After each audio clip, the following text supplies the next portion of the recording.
Lucia Navarro thought she'd found safety on a quiet farm, until her abusive ex tracks her down. As danger closes in, Gabriel, a grieving recluse, must risk his heart and his life to protect her. Will love take root or be torn away? Before we get into the story, comment below where in the world you are watching from today. The late afternoon sun beat down on Black Ridge Farm, turning the dirt paths into rivers of dust. Lucia Navarro wiped sweat from her forehead with the back of her hand, careful not to get dirt in her eyes. Her muscles ached from the day's work, hauling feed bags, cleaning stalls, and sorting through crates of produce. At 27, Lucia had already lived several lifetimes of struggle. She'd bounced between jobs for months, cleaning houses when she could find work, serving tables when she couldn't. Each night she'd crashed on a different relative's couch, always feeling the unspoken question hanging in the air: how long will you be staying? This temporary job at Black Ridge Farm was her last hope. The pay wasn't much, but it came with a small room above the barn. For the first time in months, she had a door she could close, a space that was hers alone. "Just keep going," she whispered to herself, picking up another heavy crate of apples. The farm owner, Gabriel Dantas, barely spoke to her. He'd hired her with a curt nod and few words, showing her the barn, the chicken coop, and the fields where she'd be working. Then he'd disappeared into his farmhouse, leaving her to figure things out. The locals in town had warned her about Gabriel. "Cold as winter," the grocery store clerk had said. "Keeps to himself since what happened." What happened? Lucia had asked. The clerk had just shaken her head. Not my story to tell. Now, as Lucia carried the crate toward the storage shed, black spots danced at the edges of her vision.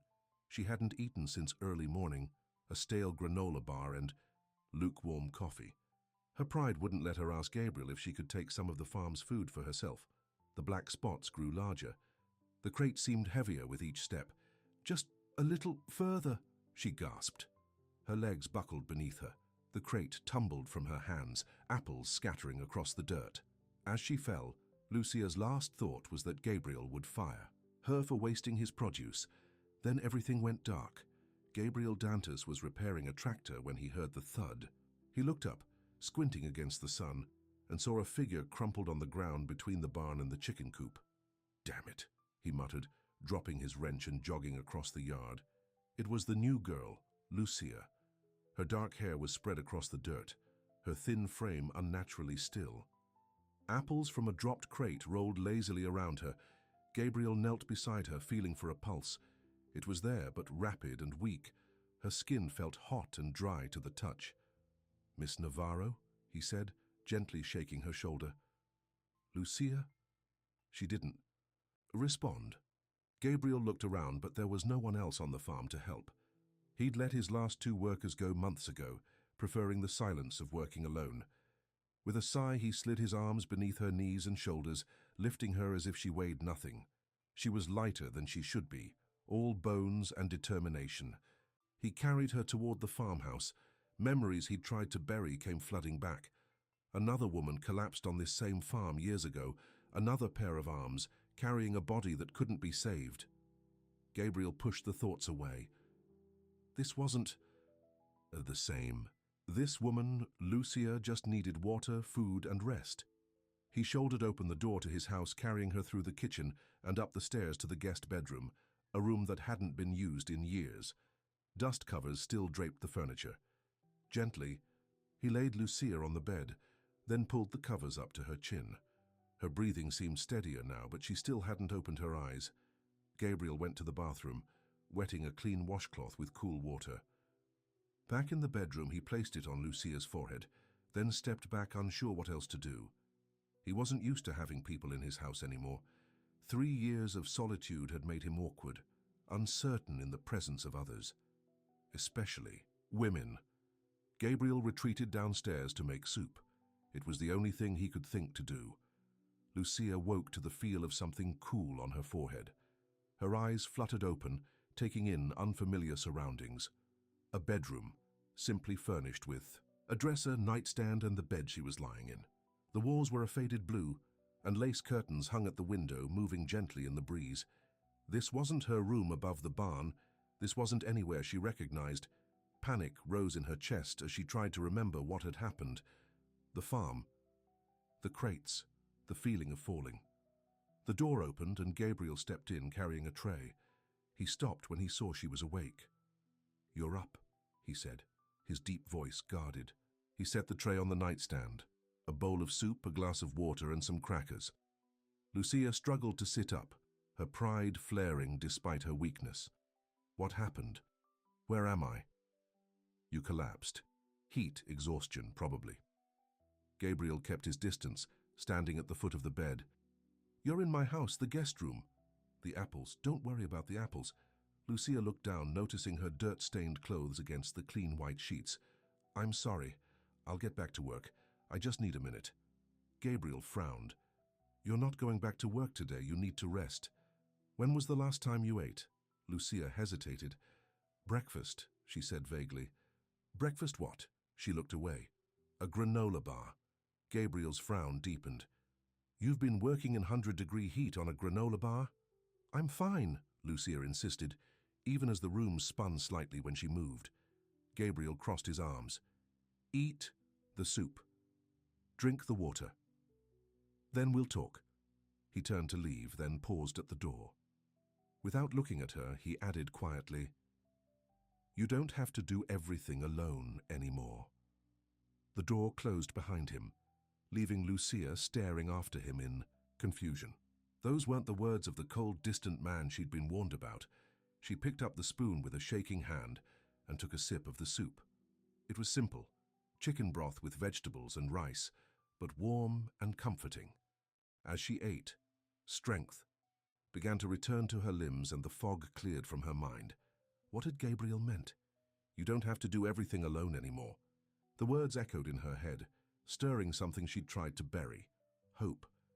Gabriel sat at his kitchen table, nursing a cup of black coffee and wondering what had possessed him to say those words to Lucia. You don't have to do everything alone anymore. As if he were offering something. He wasn't, he couldn't. He'd learned his lesson about letting people in, but seeing Lucia collapsed in the dirt, pushing herself beyond her limits, it had triggered something in him, a memory, a regret. Gabriel took another sip of coffee, grimacing at the bitter taste. 3 years ago, his life had been different. He'd been engaged to Mariana, planning a future filled with love and family. Then came the accident, Mariana's slow decline, the moment when the doctors told him there was nothing more they could do. He'd stayed by her side through it all, watching helplessly as she slipped away, and when she was gone, he'd retreated to Blackridge Farm, determined to live alone with his grief. The locals called him cold, distant. They didn't understand that it was the only way he knew how to survive. A sound from the stairway made him look up. Lucia stood there, still pale but steadier on her feet. She'd cleaned up, her face washed and her dark hair pulled back in a ponytail. She was carrying the empty soup bowl. "Thank you," she said, placing the bowl in the sink. "For the soup. And for her..." She gestured vaguely upstairs. Gabriel nodded, not trusting himself to speak. "I should get back to work," Lucia said, turning toward the door. "No." The word came out more forcefully than Gabriel intended. He softened his tone. "Rest for the rest of the day. The work will be there tomorrow." Lucia hesitated, pride warring, with exhaustion on her face. "I can't afford to lose the day's pay." "You'll get paid for today," Gabriel said. "Just rest." "I don't want charity," Lucia said, her chin lifting slightly. Gabriel met her gaze, really looking at her for the first time. Her eyes were a deep brown, with flecks of gold that caught the afternoon light. There was strength there and stubbornness and something else, a wariness that spoke of past hurts. "It's not charity," he said. "It's what's right." Lucia looked away first. "Fine, but I'll make it up tomorrow." Gabriel almost smiled. "Almost. I'm sure you will." The next morning, Lucia woke before dawn in her room above the barn. She'd insisted on returning to her own space the night before, despite Gabriel's reluctance. Her body still ached, but her mind was clear. Today, she would work twice as hard to make up for yesterday's weakness. As she stepped outside, the first hints of sunrise colored the eastern sky. The air was cool, a blessed relief before the day's heat would set in. To her surprise, Gabriel was already outside, sitting on the porch of the farmhouse with 2 mugs of coffee. He gestured to the empty rocking chair beside him. Lucia hesitated, then crossed the yard to join him. He handed her one of the mugs without a word. They sat in silence, watching the sun rise over the distant mountains. It wasn't an uncomfortable silence, just 2 people sharing space without demands. Finally, Gabriel spoke. "How are you feeling?" "Better," Lucia said. "Thank you." Gabriel nodded. "Good." He set down his mug and stood. "Today, I'm repairing the fence on the north pasture. You can help with that instead of the usual chores. It's lighter work." Lucia opened her mouth to protest, but Gabriel was already walking away. She hurried to follow him, coffee mug still in hand. The north pasture fence had been damaged during the last storm, several posts knocked loose by the wind. Gabriel worked methodically, digging out the old posts and setting new ones. Lucia helped, where she could, holding boards steady while he hammered, mixing concrete for the post bases. He'd set up a small canopy for shade and placed a cooler with water bottles nearby. Every hour he'd stop work and make sure Lucia drank water and rested in the shade for a few minutes. "You don't have to baby me," she said during one of these breaks. "I'm not going to collapse again." Gabriel capped his water bottle. "I'm not babying you. I'm being a responsible employer." Lucia raised an eyebrow. "Is that what you're being?" Gabriel didn't answer, turning back to the fence.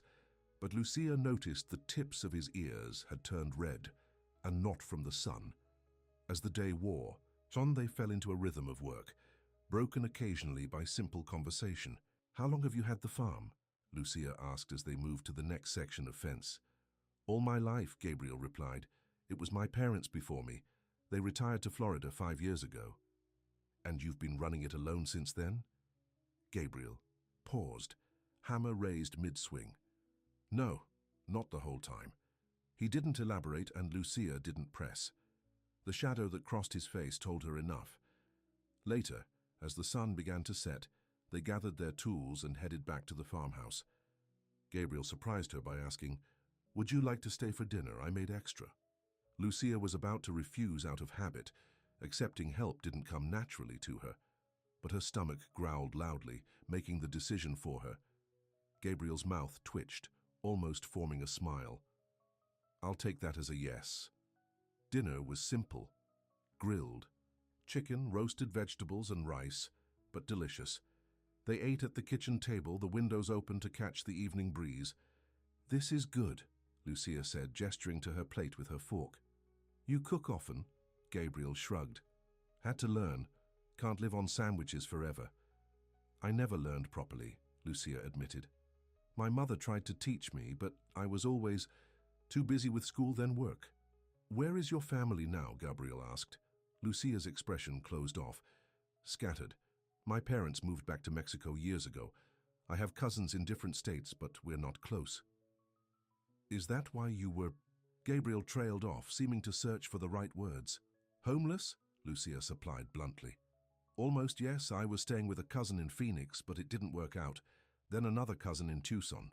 Then a friend. Then I saw your ad for farm help." Gabriel nodded, not pushing for details. He understood boundaries, respected them in a way that made Lucia feel safe. After dinner, they washed dishes side by side, falling into an easy rhythm, Lucia washing, Gabriel drying and putting away. "Thank you," Lucia said as she handed him the last plate. "For dinner and for yesterday and for not firing me." Gabriel took the plate, his fingers brushing against hers for a brief moment. "You're welcome." Their eyes met, and something flickered between them, a spark of connection quickly hidden. Gabriel looked away first, placing the plate in the cabinet. "I should check on the chickens before dark." "I can do that," Lucia offered. Gabriel shook his head. "You've done enough today. Get some rest." As he walked her to the door, Gabriel added, "Tomorrow, if you're feeling up to it, I could use help with the orchard. The apples are almost ready for picking." "I'd like that," Lucia said, standing in the doorway, with the setting sun painting. The sky in shades of orange and pink, Lucia felt something she hadn't felt in a long time, a sense of belonging. It was fragile, tentative, but real. Gabriel watched her walk back to the barn, his expression unreadable in the fading light. Only when she disappeared inside did he close the door, leaning against it with a sigh. He was treading dangerous ground, letting Lucia into his life, even just at the edges. He'd sworn after Mariana that he wouldn't open himself to that kind of pain again, but watching Lucia struggle, seeing her determination despite everything, it stirred something in him that he thought had died with Mariana. A desire to protect. To care. Gabriel pushed away from the door and headed to the chicken coop, trying to bury those feelings under the familiar routine of farm chores. But as he scattered feed for the chickens, his mind kept returning to the moment their hands had touched over the dinner plate, and the look in Lucia's eyes that had made his heart beat faster for the first time in 3 years. Over the next few weeks, a pattern emerged. Lucia and Gabriel would share coffee on the porch at sunrise, work side by side during the day, and often eat dinner together in the farmhouse kitchen. They talked more, sharing small pieces of themselves. Gabriel learned that Lucia had been studying nursing before financial problems forced her to drop out. Lucia discovered that Gabriel had a degree in agricultural science, which he used to make Blackridge Farm more sustainable. They never discussed their deeper wounds, the reasons for Gabriel's solitude, or what had driven Lucia to the brink of homelessness. Those secrets remained guarded, held close like precious, painful treasures, but in the spaces between words, in shared glances and small kindnesses, something was growing. Trust, perhaps, or something more. One evening, as they sat on the porch watching fireflies dance in the gathering darkness, Gabriel broke their comfortable silence. "Why did you push yourself so hard that first day?" he asked. "To the point of collapse?"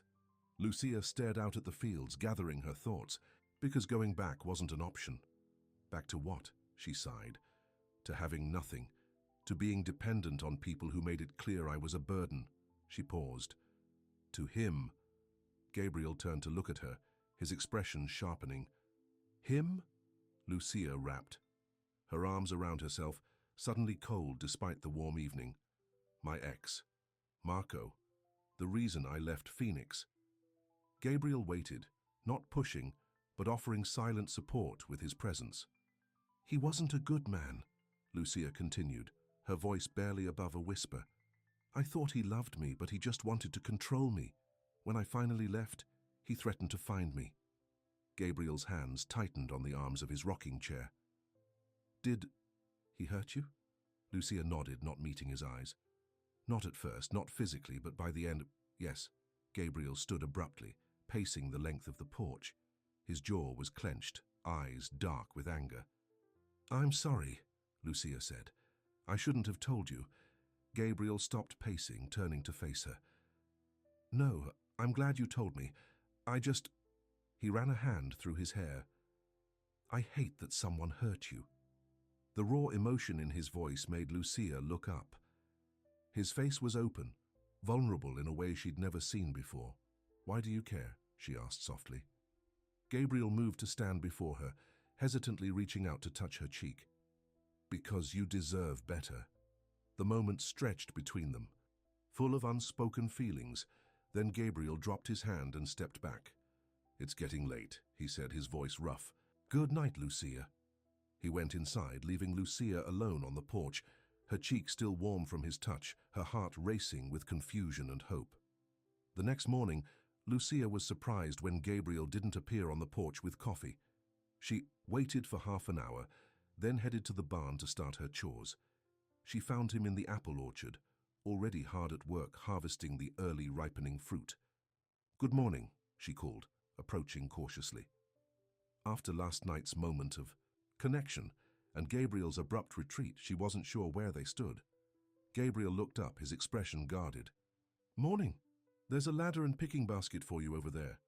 They worked in silence, each on their own ladder, picking apples and placing them carefully in their baskets. The easy companionship of the past weeks seemed to have vanished, replaced by a tension that made Lucia's chest ache. Had she ruined everything by sharing too much, by allowing herself to hope for something more than employer and employee? Around noon, as the sun reached its peak, Gabriel finally broke the silence. "I'm sorry about last night. For walking away. Lucia, startled by his words, nearly dropped an apple. It's okay, you didn't owe me anything. Gabriel climbed down from his ladder, moving to stand at the base of hers. That's not true. I owed you honesty. Lucia descended, slowly, until she was standing just one step above him, their eyes nearly level. The truth is, Gabriel continued, I've been alone for 3 years for a reason. I was engaged once. Her name was Mariana. She got sick, cancer, and I lost her. Lucia's heart clenched. I'm so sorry, Gabriel. He looked away. After she died, I promised myself I wouldn't care about anyone again. It hurt too much. And now? Lucia asked, barely breathing. Gabriel met her gaze, his eyes filled with a mixture of fear and something that looked remarkably like hope. Now I'm scared, because when you told me about your ex last night, all I wanted to do was protect you. And that means I'm starting to care again. Lucia stepped down from the ladder, bringing her face to face with Gabriel. Is that such a bad thing? I don't know, he admitted. I've spent years building a life that doesn't hurt, and then you walked in, and I started hoping again, and that terrifies me. Lucia reached out, tentatively placing her hand on his arm. I'm scared too, trusting someone again after Marco. It's hard. Gabriel covered her hand with his own. Maybe we can be scared together. For the first time since she'd met him, Gabriel smiled. A real smile that transformed his face, making him look younger, lighter. Lucia smiled back, feeling as if something long frozen inside her was beginning to thaw. The ringing of a phone broke the moment. Gabriel pulled his cell from his pocket, frowning at the screen. I need to take this, he said, stepping away. Farm supplies I've been waiting on. Lucia nodded, watching as he walked a few yards away to take the call. She climbed back up her ladder, heart lighter than it had been in months. Maybe, just maybe, they could heal each other. But as she watched Gabriel's face change during the phone call, his expression hardening, his body tensing, a chill ran down her spine. Something was wrong. Gabriel ended the call and stood motionless for a long moment, staring at his phone. When he finally looked up at Lucia, his eyes were dark with worry. What is it? She asked, climbing down quickly. Gabriel's voice was tight with tension. That wasn't about farm supplies. It was a man, asking for you, demanding to know where you are. The blood drained from Lucia's face. Marco, it has to be. Gabriel nodded grimly. He said his name was Marco Vega, said he was your fiancé. He's not my fiancé. Lucia's voice rose in panic. He's lying. Did you tell him I'm here? No, Gabriel said firmly, stepping closer to her. I told him I'd never heard of you. Relief washed over Lucia, followed quickly by fear. How did he find this place? How did he get your number? I don't know, but I won't let him near you, Lucia, I promise. As Gabriel pulled her into a protective embrace, Lucia let herself lean into his strength. But beneath the comfort of his arms, fear twisted in her stomach. Marco had found her once. He would try again, and next time he might not call first. Gabriel's arms around Lucia felt like a fortress, strong, safe, protective. For a moment she let herself sink into that safety, her head against his chest, listening to the steady beat of his heart. We should go inside, Gabriel said, his voice rumbling against her ear. Come on. He kept his arm around her shoulders as they walked back to the farmhouse. Lucia's legs felt unsteady, as if Marco's phone call had drained all her strength. In the kitchen, Gabriel guided her to a chair at the table, then filled a glass with water and placed it in front of her. Drink, he said gently. Then we'll figure this out. Lucia took a sip, the cool water helping to clear her head. What exactly did he say? Gabriel leaned against the counter, arms crossed. He asked for you by name, said he was your fiancé and needed to talk to you urgently. Did he sound angry? Lucia's voice was small. Gabriel's jaw tightened. He sounded controlling. When I said I didn't know you, he called me a liar. Said he knew you were here. Lucia's hand trembled, spilling water onto the table. How could he know that? I'm not sure, but you're safe here, Lucia. I won't let him near you. She looked up at him, searching his face. You barely know me, Gabriel. This isn't your problem. Something flickered in Gabriel's eyes, hurt, maybe, or determination. It became my problem when he called my farm looking for you. And even if it hadn't, He uncrossed his arms, his posture softening. "I care about what happens to you." Those simple words wrapped around Lucia's heart like a warm blanket. How long had it been since someone had cared about her without wanting something in return? "Thank you," she whispered. Gabriel pulled out a chair and sat across from her. "Tell me about him. How dangerous is he?" Lucia stared into her water glass, watching the light refract through it. "We met at a restaurant where I was waiting tables. He was charming at first, flowers, compliments, fancy dinners I could never afford." She took another sip of water, steeling herself. "Things changed after I moved in with him. He wanted to know where I was every minute, who I talked to, what I wore." Gabriel's hands clenched into fists on the table, but he remained silent, letting her speak. "The first time he hit me was because I was 10 minutes late coming home from work. He apologized after, cried, promised it would never happen again." Lucia gave a bitter laugh. "I believed him. That's the worst part. I actually believed him." "It's not your fault," Gabriel said softly. "Abusers are good at making you believe their lies." Lucia looked up, surprised by his insight. Gabriel met her gaze steadily. "My sister was in a relationship like that," he explained. "It took her years to get out." "Did she get out?" Gabriel nodded. "She's in California now, happy, remarried to a good man." "That's good," Lucia said. "For me, it took 3 more incidents before I finally left. I packed a bag while Marco was at work and went to my cousin's place. But he found me there, and at my friend's apartment after that." "How did he find you?" Gabriel asked, his brow furrowed in concern. "I don't know for sure. I think he might have put some kind of tracking app on my phone, so I got rid of it, bought a cheap prepaid one." She shook her head. "But somehow, he always finds me." Gabriel was quiet for a moment, thinking. "When did you last have contact with him?" "About 6 weeks ago, just before I came here." "And you haven't used social media or contacted mutual friends?" Lucia shook her head. "No, I've been careful." Gabriel drummed his fingers on the table. "Did you tell anyone where you were going when you left Tucson?" "Just my cousin Maria, but she wouldn't—" Lucia stopped, a horrible thought dawning on her. Unless he threatened her, or her kids. Gabriel stood up, decision made. "You're staying in the house tonight. The guest room is still made up. Tomorrow, we'll go to the sheriff's office and file a report." Lucia opened her mouth to protest, then closed it. Pride had kept her from accepting help before, and it had only made things worse. Maybe it was time to try a different approach. "Okay," she agreed. Gabriel looked momentarily surprised, as if he'd expected an argument. Then he nodded. "Good. I'll get your things from the barn." Night had fallen by the time Gabriel returned with Lucia's backpack and duffel bag, all her worldly possessions. The fact that her life could fit into such small containers made his chest ache with an emotion he couldn't quite name.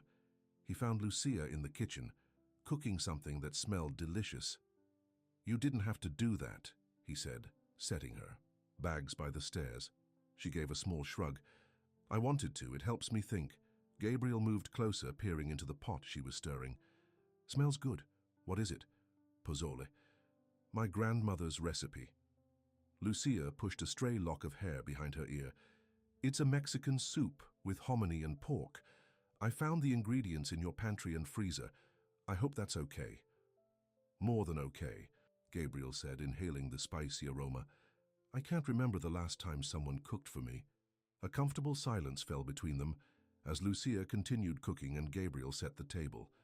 It felt domestic, natural, as if they'd been sharing this kitchen for years instead of weeks.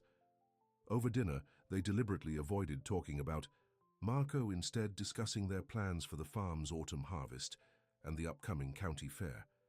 "You should enter your apples in the competition," Lucia suggested. "They're the best I've ever tasted." Gabriel looked thoughtful. "My mother used to enter every year. Won blue ribbons most times. Then it's in your blood," Lucia smiled. "You should carry on the tradition." "Maybe I will," Gabriel said, returning her smile with a small one of his own. Those smiles were coming more frequently now, Lucia noticed, each one transforming, his face making him handsome in a way that went beyond physical features, a handsomeness of spirit. After dinner, Gabriel insisted on washing the dishes while Lucia took a shower. When she emerged from the bathroom, wrapped in a borrowed robe that was much too big for her, Gabriel was waiting in the hallway with a steaming mug of tea. "Chamomile," he said, offering it to her. "My mother always said it helps with sleep." Lucia took the mug, their fingers brushing in the exchange. "Thank you. The guest room's all set. Extra blankets in the chest if you get cold." Lucia nodded, suddenly, feeling awkward. This man had carried her when she collapsed, fed her, protected her, and now she was standing in his hallway in nothing but his robe, her hair damp from his shower, drinking tea he'd made her. It felt intimate in a way that made her heart race. "Gabriel," she began, not quite sure what she wanted to say. He waited, his eyes soft in the dim hallway light. Thank you. For everything." Gabriel's expression was a mixture of tenderness and something deeper, more complex. "You don't need to thank me, Lucia. Get some rest. Tomorrow will be a long day." He turned to go, but Lucia caught his arm. Standing on tiptoe, she pressed a quick, soft kiss to his cheek. "Good night," she whispered, then retreated into the guest room before she could see his reaction. Inside, with the door closed behind her, Lucia pressed her hands to her burning cheeks. What had possessed her to do that? After everything with Marco, she'd sworn she'd never get involved with another man, but Gabriel wasn't like Marco. He was kind, respectful, gentle despite his size and strength. When he looked at her, she felt seen, not as a possession or an object, but as a person with value. Lucia climbed into bed, pulling the covers up to her chin. As she drifted towards sleep, her last thought was of Gabriel's arms around her in the orchard, and how, for the first time in years, she'd felt truly safe. In his bedroom down the hall, Gabriel touched his cheek where Lucia had kissed him. The simple gesture had sent a jolt through him, awakening feelings he'd thought long dead. He'd meant what he said earlier. He was terrified of caring again, of opening himself to the possibility of loss. After Mariana died, he'd built walls around his heart, determined never to be vulnerable again. But Lucia had slipped through those defenses so easily, with her quiet strength and stubborn pride. With the way she pushed herself beyond her limits, rather than ask for help. With the brave smile she managed even when talking about the darkest parts of her past.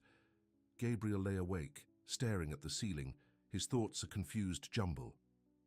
He wanted to protect Lucia from her ex. That much was clear. But was there more to it than that? Was he ready to feel again? To risk his heart? And even if he was, would Lucia want that? After what she'd been through with Marco, she might never trust a man again. The last thing Gabriel wanted was to add to her burdens. Sleep eluded him as he wrestled with these thoughts. Around midnight, he gave up, pulling on jeans and a t-shirt and heading downstairs. Maybe a glass of water and some fresh air would clear his head. As he passed the guest room, Gabriel paused, listening. All was quiet. Lucia was asleep, safe under his roof. The thought brought him comfort. In the kitchen, Gabriel was surprised to find the back door slightly ajar. Alarm shot through him as he rushed to check it. Had someone broken in? Was Marco already here? But when he peered out into the yard, he saw a familiar figure sitting on the porch steps. Lucia, wrapped in a blanket, gazing up at the night sky. Gabriel opened the door fully, causing Lucia to turn, startled. "Sorry," he said quickly. "Didn't mean to scare you." She relaxed. "It's okay, I couldn't sleep." "Me neither." Gabriel gestured to the step beside her. "Mind if I join you?" Lucia scooted over, making room. "It's your porch." Gabriel sat down, careful to leave space between them. Beautiful night. The sky was clear, stars scattered like diamonds across the velvet blackness. The moon, nearly full, cast a silver glow over the farm. "I've always loved the night sky," Lucia said softly, "especially out here, away from city lights." "You can see so many stars," Gabriel nodded. "That's one thing I never get tired of, the stars over Blackridge Farm." They sat in companionable silence for a while, each lost in their own thoughts. Finally, Lucia spoke. I'm scared, Gabriel. Her voice was barely above a whisper. Not just of Marco finding me. I'm scared of what happens after. After. She pulled the blanket tighter around her shoulders. After we go to the sheriff tomorrow. After I file a report. What then? Do I just keep running? Find another temporary job in another town and hope he doesn't find me again? Gabriel turned to look at her, her profile silver in the moonlight. You could stay here. The words were out, before he could stop them, hanging in the air between them. Lucia turned to meet his gaze, her eyes wide. What? Gabriel swallowed hard. You could stay at Blackridge, not just as a temporary worker. The farm needs help, permanent help. And you're good at the work, Lucia, better than good. You're offering me a permanent job? Yes. Gabriel hesitated, then added, and more than that if you want it. Lucia's breath caught. What do you mean? Gabriel looked away, back up at the stars. I don't know exactly. I just know that when you're here, the farm feels right again. Like it did before, and I haven't felt that way in a long time. Lucia was quiet for so long that Gabriel began to worry he'd said too much, crossed a line he shouldn't have. You barely know me, she said finally, echoing her words from earlier. Gabriel smiled faintly. I know enough. I know you're strong, determined, kind. I know you make the best pozole I've ever tasted. I know you talk to the chickens when you think. No one's listening. Lucia's cheeks colored. You heard that? It's cute, Gabriel assured her. And I know that when you smile, really smile, not the polite one you put on when you're trying to be brave, it lights up your whole face. Lucia ducked her head, embarrassed by his words. I also know, Gabriel continued more seriously, that you've been hurt, that you're still healing. And the last thing I want to do is pressure you or make you uncomfortable. So if you want to stay just as an employee, that's fine. If you want to leave after we deal with Marco, that's your choice. I just wanted you to know that there's a place for you here if you want it. Lucia looked up at him, her eyes shining with unshed tears. No one's ever offered me something like that before, something with no strings attached. Gabriel reached out slowly, giving her time to pull away if she wanted, and tucked a strand of hair behind her ear. No strings, no pressure, just an option. Lucia leaned into his touch just slightly. Thank you. They sat there a moment longer, his hand still near her face, the air between them charged with possibility. Then Gabriel stood, offering his hand, to help her up. We should try to get some sleep. Sheriff's office opens at 8. Lucia took his hand, letting him pull her to her feet. You're right. As they walked back into the house, Gabriel realized she was still holding his hand, and he was in no hurry to let go. The county sheriff's office was a small brick building in the center of town, flanked by the post office and a diner that had been serving the same menu since 1973. Gabriel parked his truck in front, then came around to open Lucia's door. Ready? He asked. Lucia took a deep breath, then nodded. As I'll ever be. Inside, they were greeted by a deputy at the front desk, a young woman with a no-nonsense expression and a tight bun of blonde hair. How can I help you folks today? She asked. Gabriel gestured to Lucia. We need to speak with someone about a domestic violence situation and a possible stalking case. The deputy's expression softened slightly. Of course, let me get Sheriff Taylor for you. Sheriff Taylor was a middle-aged man with salt and pepper hair and kind eyes that had seen too much to be naive. He led them into his office, offering coffee that both declined. Now, he said, settling behind his desk, tell me what's going on. Lucia recounted her history with Marco, speaking quietly but clearly. Gabriel sat beside her, close enough that their shoulders occasionally touched, a silent reminder of his support. Sheriff Taylor took notes, asking questions when necessary, but mostly letting Lucia tell her story at her own pace. When she described the phone call to the farm, he frowned. And you're sure you haven't used credit cards, social media, or contacted mutual friends since leaving Tucson? Lucia shook her head. No, I've been careful. What about your phone, the new one? It's a basic prepaid. No GPS, no apps. The sheriff tapped his pen against his notepad. Has this Marco fellow ever been arrested before? Any police reports? From Phoenix or Tucson? Lucia looked down at her hands. I never called the police. I was too afraid. I understand, Sheriff Taylor said gently. Many victims don't report. Gabriel shifted in his seat. What can we do now, Sheriff? This man is clearly dangerous. He's tracking Lucia somehow, and he knows she's at my farm. We'll start with a restraining order, the sheriff said. It's not perfect protection, but it gives us legal grounds to arrest him if he shows up. And I'll have deputies drive by the farm more frequently on their patrol routes. He turned to Lucia. I'd also like to take some photos of your phone, if that's all right. Our tech specialist might be able to determine if there's any tracking software on it, even on a basic model. Lucia nodded, pulling her phone from her pocket and handing it over. Good, Sheriff Taylor said, taking the phone. Now let's talk about safety planning. For the next hour, they discussed practical measures, changing routines, securing the farmhouse, establishing a check-in system with the sheriff's office. By the time they left, Lucia had a temporary restraining order and a promise that deputies would deliver the final order once it was processed. In the truck, heading back to the farm, Lucia was quiet, staring out the window at the passing landscape. You okay? Gabriel asked. She nodded. Just processing. It feels more real now that it's official. Gabriel reached across the console to take her hand. You did the right thing, and you're not alone in this. Lucia squeezed his hand, drawing strength from his touch. I know. As they turned onto the long driveway leading to Blackridge Farm, Gabriel said, I was thinking we should get some lunch in town, maybe at Sally's diner. Lucia smiled faintly. Is their food good? Best pie in the county, Gabriel assured her. And I thought, well, we could use a break, do something normal after the morning we've had. The thoughtfulness of the suggestion warmed Lucia's heart. I'd like that. Gabriel pulled the truck around and headed back toward town, relief evident in his expression. Sally makes a mean club sandwich too, and her coffee is strong enough to stand a spoon in.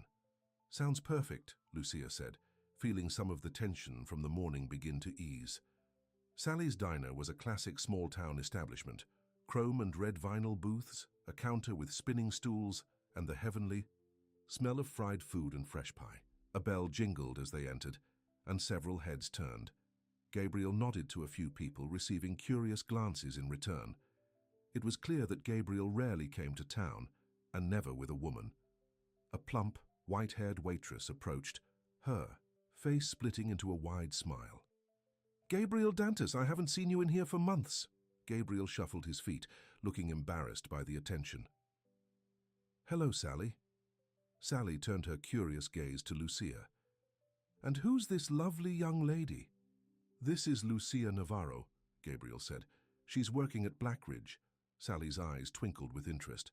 Is that so? Well, any friend of Gabriel's is a friend of mine. Best booth in the house for you two. She led them to a corner booth with a view of the town square, setting down menus with a flourish. Coffee? They both nodded, and Sally bustled off, returning moments later with 2 steaming mugs and a knowing smile that made Lucia blush. What's good here? Lucia asked, opening her menu. Everything, Gabriel replied, but the club sandwich is my favorite. Lucia studied him over the top of her menu. You come here often enough to have a favorite? Sally made it sound like you never leave the farm. Gabriel shrugged. I used to come more before Mariana died? Lucia asked gently. Gabriel nodded, his expression somber. After the funeral, I couldn't handle the looks, the sympathy, the questions. It was easier to stay away. Lucia reached across the table, covering his hand with hers. I understand. After Marco, I avoided places we used to go together, people we both knew. It was easier than explaining. Gabriel turned his hand over, intertwining their fingers. We're a pair, aren't we? Both hiding from our pasts. Maybe it's time to stop hiding, Lucia suggested softly. Their eyes met across the table, a moment of perfect understanding passing between them. Then Sally returned to take their orders, and the moment was broken. But throughout lunch, club sandwiches and fries, followed by slices of Sally's famous apple pie, their conversation flowed easily. They talked about the farm, about Lucia's, nursing studies, about Gabriel's parents in Florida, normal things, safe things, a respite from the morning's heaviness. As they were finishing their pie, the bell over the door jingled, and Sheriff Taylor walked in. He spotted them and came over. To their booth. "Good news," he said without preamble. "Our tech guy checked your phone. No tracking software that he could find." Lucia frowned. "Then how did Marco find me?" "That's the question," Sheriff Taylor said. "But we're working on it. In the meantime, the restraining order is being processed. Should be ready by tomorrow." "Thank you, Sheriff," Gabriel said. Sheriff Taylor nodded. "Just doing my job. You two take care now." As he walked away, Lucia turned to Gabriel, her earlier ease replaced by worry. "If it's not my phone, then what? How is he finding me?" Gabriel shook his head. "I don't know, but we'll figure it out." He signaled for the check, paid despite Lucia's protests, and led her back to the truck. As they drove through town, Lucia noticed him checking the rearview mirror more often than usual. "You think we're being followed?" she asked. Gabriel's grip tightened on the steering wheel. "Just being cautious." Back at the farm, Gabriel insisted on checking all the doors and windows in the farmhouse, making sure everything was secure. Lucia watched him, touched by his protectiveness, but troubled by the necessity of it. "I don't want to turn your home into a fortress," she said as he checked the lock on the back door for the third time. Gabriel paused, turning to look at her. "My home was already a fortress, Lucia. I've been keeping the world out for 3 years. His expression softened. "The difference is, now I'm trying to protect something worth having instead of just hiding from what I've lost." The simple honesty of his words struck Lucia to her core. This man who had suffered his own deep loss was willing to risk caring again for her. "Gabriel," she began, but was interrupted by the ringing of his cell phone. He pulled it from his pocket, frowning at the screen. "Unknown number," Lucia's breath caught. "Could it be—" Gabriel raised a hand, silencing her concern. "Let me answer. Stay quiet." He put the phone on speaker. "Hello? Is this Gabriel Dantas?" The voice was male with a slight accent that Lucia recognized immediately. Her blood ran cold. "Yes," Gabriel replied, his voice neutral. "Who's this?" "My name is Marco Vega. I called yesterday about my fiancée, Lucia Navarro." Gabriel's eyes met Lucia's, steady and reassuring. "As I told you yesterday, Mr. Vega, I don't know anyone by that name." A laugh came through the speaker, a sound that made Lucia shiver. "Come on, Mr. Dantas, we both know that's not true. I saw you two at the sheriff's office this morning and at Sally's diner for lunch." Gabriel's expression hardened. "You've been following us." "Following her," Marco corrected. "She belongs with me and I'm going to get her back." "She has a restraining order against you," Gabriel said, his voice tight with controlled anger. "That piece of paper doesn't mean anything," Marco scoffed. "Lucia knows that, don't you, mi amor? I know you can hear me." Lucia stepped back, shaking her head, tears filling her eyes. Gabriel moved between her and the phone, as if physically shielding her from Marco's voice. "Stay away from my farm, Vega. Stay away from Lucia, or you'll regret it." "Is that a threat, farmer?" Marco's voice hardened. "It's a promise," Gabriel replied, then ended the call. He turned to Lucia, who had backed against the wall, her face pale with fear.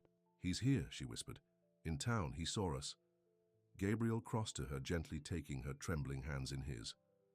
"We'll call Sheriff Taylor, right now. Marco just made a huge mistake. He threatened you, while there's a restraining order in process." Lucia shook her head, panic rising. "You don't understand. A restraining order won't stop him. Nothing stops him. I need to leave, get far away from here, from you." "No." Gabriel's voice was firm. "Running hasn't worked. He keeps finding you. It's time to stand and fight." "Fight? How?" Lucia pulled her hands away. "You don't know Marco. What he's capable of." "Maybe not," Gabriel agreed. "But I know what I'm capable of. And I'm not letting you face this alone, Lucia." The determination in his voice, the steady strength of his presence, it was so different from what Lucia had known with Marco. Marco's strength had been used to control, to intimidate. Gabriel's was a shield, a protection freely offered. "I'm scared," she admitted. Gabriel nodded. "I know, but being scared doesn't mean you can't be brave." He touched her cheek gently. "And you are brave, Lucia. Braver than you know." Looking into his eyes, Lucia found herself believing him. Maybe she was brave. Maybe, with Gabriel beside her, she could finally stop running. "Okay," she said, straightening her shoulders. "Let's call the sheriff." Sheriff Taylor arrived at the farm 30 minutes later, face grim as he listened to the recording Gabriel had made of Marco's call. "This changes things," he said. "Direct threat, acknowledgement that he's following you. Despite knowing about the restraining order, I can have deputies out looking for him right now." "Do you know where he's staying?" Gabriel asked. "There are only 2 motels in town," Sheriff Taylor replied. "Shouldn't be hard to find him." Lucia wrapped her arms around herself. "Then what? You arrest him? For violating the restraining order?" "Yes. But without prior convictions, he might not stay in jail long." "So we're back where we started," Lucia said, despair creeping into her voice. "Not exactly," Sheriff Taylor said. "Now we have evidence of his pattern of behavior. We can build a case, and in the meantime we can keep you safe." He turned to Gabriel. "I'd like to station a deputy here tonight, if that's all right with you." Gabriel nodded. "Whatever it takes." After the sheriff left, promising to send a deputy within the hour, Gabriel found Lucia in the kitchen, mechanically chopping vegetables for dinner. "You okay?" he asked, leaning against the counter. Lucia set down the knife, her hands shaking slightly. "I don't know. Part of me is still saying I should run, that I'm putting you in danger by staying." Gabriel moved closer, turning her to face him. "Listen to me, Lucia. If you want to leave because it's what you want, I'll help you. But don't. Leave because you're trying to protect me." "Why not?" she challenged. "You're putting yourself at risk for me." "Because I care about you," Gabriel said simply. "And because it's the right thing to do." Lucia looked up at him, searching his face. "Why do you care about me, Gabriel? We barely knew each other a month ago." Gabriel was quiet for a moment, considering. "After Mariana died, I thought that part of me was gone. The part that could care about someone, worry about them, want to protect them. I thought grief had burned it all away." He touched her cheek, his fingers gentle against her skin. "Then you collapsed on my farm, and I caught you. And something inside me that I thought was dead wasn't." Tears filled Lucia's eyes. "I'm afraid to believe in this. In us. What if it's just circumstance? What if once Marco is gone, you realize you don't really want me here?" "That won't happen," Gabriel said firmly. "What I feel for you isn't because of Marco or because you need help. It's because of who you are, Lucia. Your strength, your kindness, the way you hum when you work, the way you never give up no matter how hard things get." He leaned his forehead against hers. "I'm falling in love with you, and that terrifies me because I know how much it hurts to lose someone you love. But I'm still falling." Lucia's breath caught at his confession. Love, such a small word for such an enormous feeling. "I'm scared too," she whispered. "With Marco I thought it was love, but it was control, possession. How do I know the difference?" Gabriel straightened, looking into her eyes. "Love gives you freedom. It doesn't take it away." Lucia felt the truth of his words resonate deep within her. Gabriel had never tried to control her, had always respected her choices, her independence. "I think," she said slowly, "I might be falling in love with you too." Gabriel's smile was like sunrise breaking across his face. Hesitantly, as if asking permission, he leaned down toward her. Lucia rose on her tiptoes, meeting him halfway. Their first kiss was gentle, tentative, 2 people with wounded hearts learning to trust again. Gabriel's hands cupped her face as if she were precious, breakable. Lucia's arms wrapped around his waist, drawing strength from his solid presence. When they broke apart, both were breathless, eyes wide with wonder at what was growing between them. The moment was shattered by the sound of breaking glass from the living room. Gabriel reacted instantly, pushing Lucia behind him. "Stay here," he ordered, grabbing a knife from the counter. "Gabriel, don't!" Lucia began, but he was already moving toward the living room. From where she stood, Lucia could see broken glass on the floor. Someone had thrown a rock through the window. "Gabriel!" she called, fear making her voice shake. He turned back to her. "Call 911 now." Lucia fumbled for her phone, dialing with trembling fingers. As she reported the break-in to the dispatcher, Gabriel cautiously approached the window. "There's no one outside that I can see," he reported. But there's something attached to the rock. A note.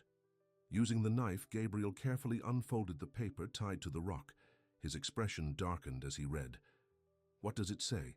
Lucia asked, ending the call. Gabriel hesitated, then read aloud. "She was mine first.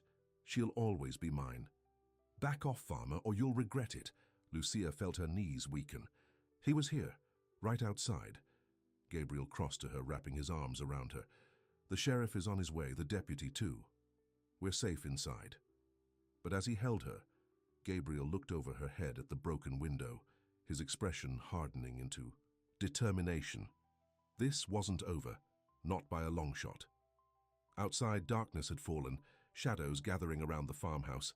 And somewhere in that darkness, Marco waited, watching, planning his next move. The farmhouse was alive with activity. Sheriff Taylor examined the broken window, while a deputy dusted for fingerprints on the rock and note. Another deputy patrolled. The perimeter of the property, flashlight beam cutting through the darkness. Lucia sat at the kitchen table, a blanket around her shoulders despite the warmth of the evening. She hadn't stopped shaking since they found the note. Gabriel placed a mug of tea in front of her, his hand lingering on her shoulder. "Drink," he said softly. "It'll help." Sheriff Taylor entered the kitchen, his expression grim. "We're setting up a patrol schedule. Someone will be driving by every hour through the night." "Did you find anything?" Gabriel asked. The sheriff shook his head. "No fingerprints on the rock or note, and no sign of him on the property now." "What about the motels in town?" Gabriel pressed. "Have you checked them?" "Deputies are there now," Sheriff Taylor assured him. "If he's registered under his own name, we'll find him." Lucia gave a bitter laugh. "He's not that stupid." The sheriff sat down across from her. "Miss Navarro, I need to ask, is there anywhere specific on the farm where you spend time? A particular field or building that Marco might target?" Lucia thought for a moment. "The apple orchard. I work there most mornings, and the chicken coop in the afternoons." "Good to know." Sheriff Taylor nodded. "We'll keep an eye on those areas especially." One of the deputies appeared in the doorway. "Sheriff, we've got the perimeter secured. No sign of forced entry anywhere else." "Thank you, Deputy Chen," the sheriff said. "I want you to stay here tonight. Park your cruiser where it's visible from the road." The young deputy nodded. "Yes, sir." Sheriff Taylor turned back to Gabriel and Lucia. "I've also called in some help from the county sheriff's office.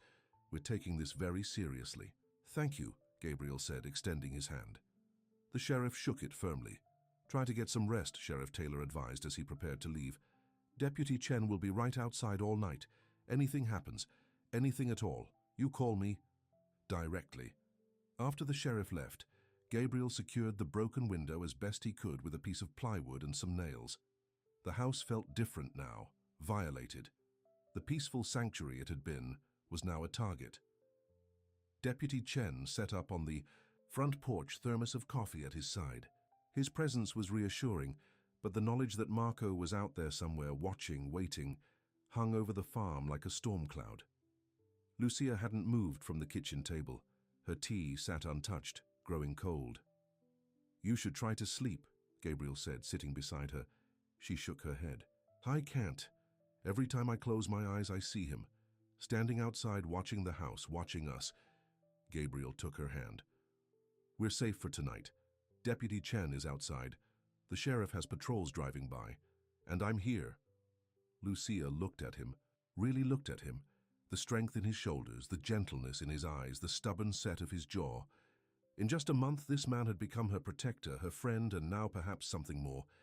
"I don't want you to get hurt because of me," she whispered. Gabriel squeezed her hand. "I won't." "You can't promise that," Lucia argued. "You don't know what Marco is capable of." "Maybe not," Gabriel conceded. "But I know what I'm capable of, and I won't let him hurt you, Lucia." The conviction in his voice was like a warm blanket, wrapping around her fears. Lucia leaned forward, resting her forehead against his shoulder. Gabriel's arms came around her, strong and secure. "Try to rest," he murmured against her hair. "I'll be right here." Exhausted from the day's emotions, Lucia found herself drifting, off, lulled by the steady rhythm of Gabriel's heartbeat and the safety of his embrace. Morning came with pale sunlight filtering through the kitchen windows. Lucia woke to find herself still at the table, Gabriel's jacket draped over her as a makeshift blanket. The events of the previous night came rushing back, along with a surge of anxiety. "Gabriel," she called, sitting up straight. He appeared from the living room, a mug of coffee in hand. "Right here. You okay?" Lucia nodded, relief washing over her at the sight of him. "Did you sleep at all?" Gabriel shrugged, a little in the chair. His eyes had dark circles beneath them, and his jaw was shadowed with stubble. Despite his disheveled appearance, or perhaps because of it, Lucia felt a rush of affection for this man who had stood guard over her through the night. "Any news?" she asked. Gabriel sat across from her, pushing the coffee mug in her direction. "Sheriff called about an hour ago. They checked all the motels and rental properties in a 20-mile radius. No sign of Marco." "He's staying somewhere," Lucia said, wrapping her hands around the warm mug. "They're expanding the search," Gabriel assured her, "and Deputy Chen is still outside." Lucia took a sip of coffee, letting the bitter warmth clear the fog from her mind. "What do we do now?" Gabriel ran a hand through his hair, making it stand up in unruly spikes. "We have options. We could go stay with my sister in California until they find Marco, or my parents in Florida." The suggestion took Lucia by surprise. "You'd leave the farm?" "If it meant keeping you safe, yes," Gabriel said without hesitation. The simplicity of his answer, the readiness with which he would uproot his life for her, left Lucia speechless. No one had ever put her first that way. "I can't ask you to do that," she said finally. Gabriel leaned forward, his eyes intent on hers. "You're not asking. I'm offering." Lucia set down the coffee mug, thinking. Running had been her instinct for so long. Run from Marco, run from problems, run from pain. But where had it gotten her? Marco had found her anyway. "No," she decided. "I'm tired of running. This is your home, Gabriel, and it's becoming—" She hesitated, then pushed forward. "It's becoming mine too. I don't want to let Marco take that away." A slow smile spread across Gabriel's face, transforming his tired features. "Does that mean you're staying? Not just until this is over, but—" "Staying?" Lucia felt her heart skip at the hope in his voice. "If you still want me to." Gabriel reached across the table, taking her hands in his. "I want you to, more than anything." The moment was interrupted by a knock at the door. They both tensed, but Gabriel relaxed when he looked out the window. "It's just Deputy Chen," he said, going to answer it. The young deputy looked as tired as they felt. "Morning, Mr. Dantas. Just wanted to let you know I'm being relieved soon. Deputy Miller will be taking over." "Any developments?" Gabriel asked. Deputy Chen shook his head. "Nothing yet, but the sheriff wanted me to tell you they've got a lead on where Vega might be staying, a hunting cabin outside town." "That's good news," Gabriel said. "Thank you, Deputy." After Chen left, Gabriel turned to Lucia. "See, they'll find him soon." Lucia nodded, wanting to believe it was true. "What about the farm? There's work that needs doing." "It can wait," Gabriel said. "No," Lucia insisted. "We can't put our lives on hold because of Marco. The apples need picking, the chickens need feeding. Life goes on." Gabriel studied her, a mixture of concern and admiration in his eyes. "You're sure?" "I'm sure," Lucia said firmly. "Besides, there's a deputy right outside, and you'll be with me." Gabriel nodded slowly. "All right, but we stay together, no splitting up." "Deal," Lucia agreed. Working in the orchard with Gabriel at her side, Lucia felt almost normal, the rhythmic motion of reaching for apples, checking for ripeness, placing them gently in baskets. It was soothing, meditative. Deputy Miller kept watch from the edge of the orchard, a reassuring presence in his tan uniform. As they worked, Gabriel told stories about growing up on the farm, learning to drive the tractor at 10, falling out of the very apple trees they were now harvesting, bringing home a stray dog that became the farm's beloved guardian for 14 years. "What happened to the dog?" Lucia asked, passing him a filled basket. Gabriel's expression softened with memory. "Old Duke lived to be 16. Passed peacefully. In his sleep under the shade of the big oak tree. Dad and I buried him there." "That's a good way to go," Lucia said. "Peaceful. At home."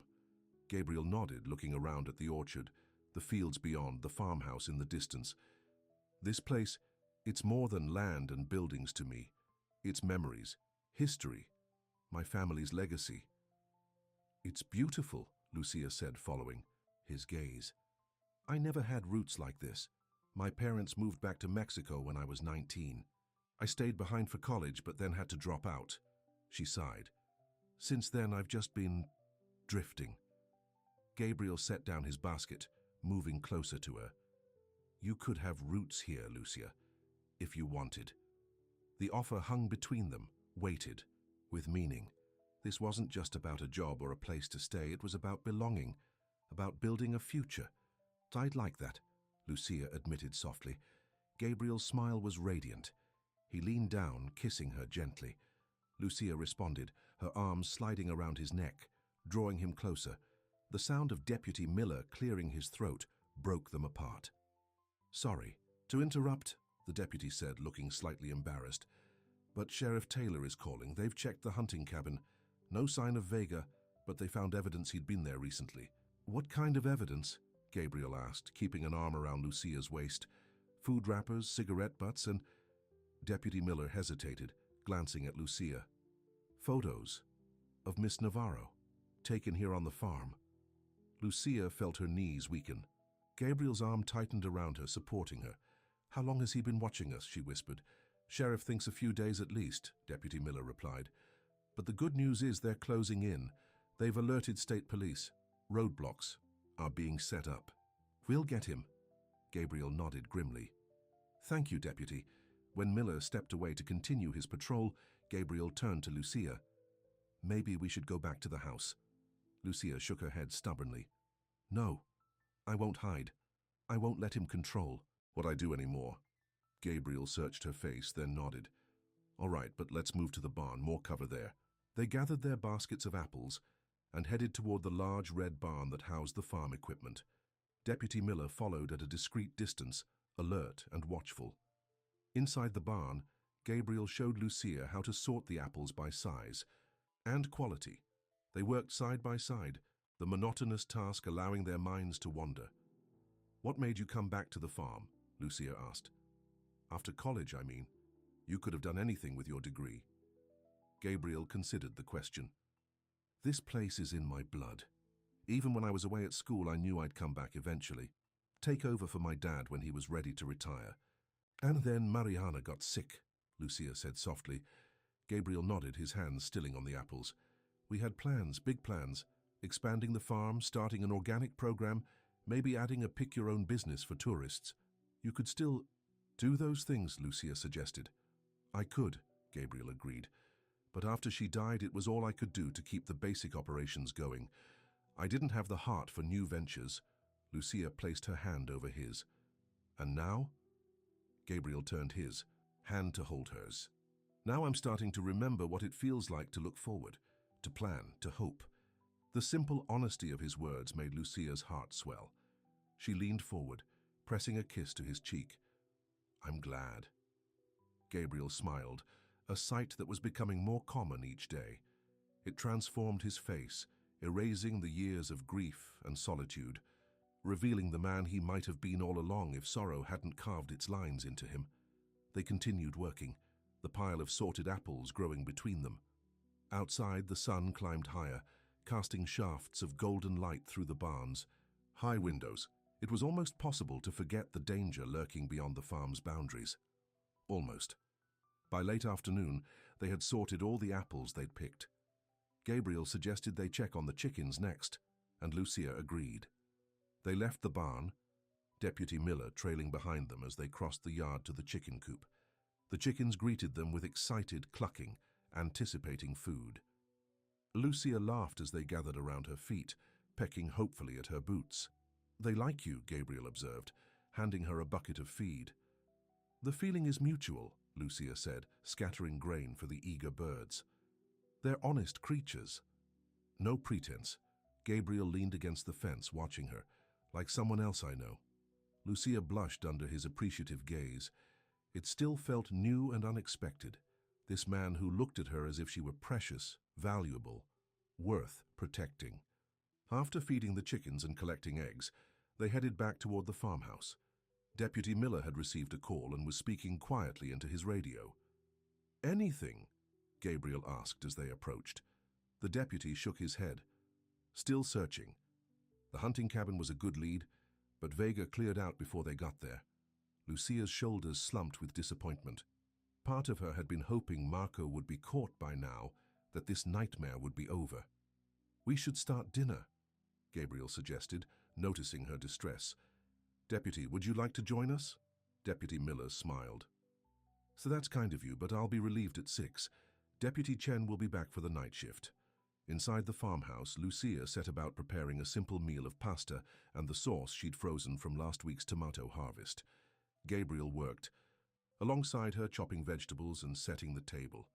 It felt domestic, natural, as if they'd been sharing this kitchen, this life, for years instead of weeks.